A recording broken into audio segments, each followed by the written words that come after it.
ভারতীয় বিনোদন জগতে আবারও উঠে এলো নারী নিরাপত্তা ও সম্মানের প্রশ্ন। সম্প্রতি হরিয়ানার কর্নলে একটি অনুষ্ঠানে শারীরিক হেনস্থার অভিযোগ তুলেছেন জনপ্রিয় অভিনেত্রী মৌনী রায়।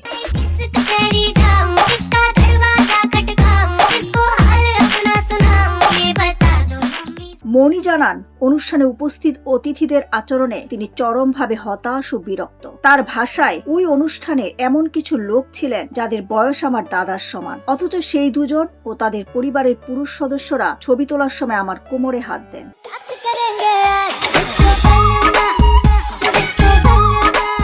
পরিস্থিতি এতটাই অস্বস্তিকর হয়ে উঠে যে মৌনীকে সরাসরি বলতে বাধ্য হতে হয়, স্যার আপনার হাত সরান। কিন্তু দুর্ভাগ্যজনকভাবে সেখানেই শেষ নয়। মঞ্চে পৌঁছানোর পর পরিস্থিতি আরো ভয়াবহ হয়ে ওঠে। সামনে দাঁড়িয়ে থাকা একদল মানুষ তাকে উদ্দেশ্য করে অশ্লীল মন্তব্য করতে থাকে, কুৎসিত অঙ্গভঙ্গি দেখায়।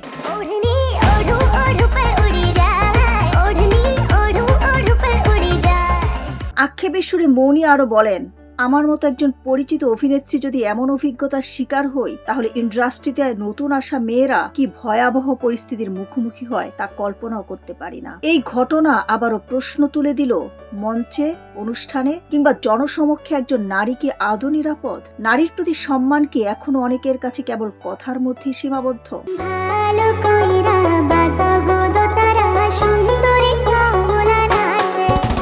মৌনীর সাহসী বক্তব্য নতুন করে আলোচনা এনেছে এই অন্ধকার বাস্তবতা।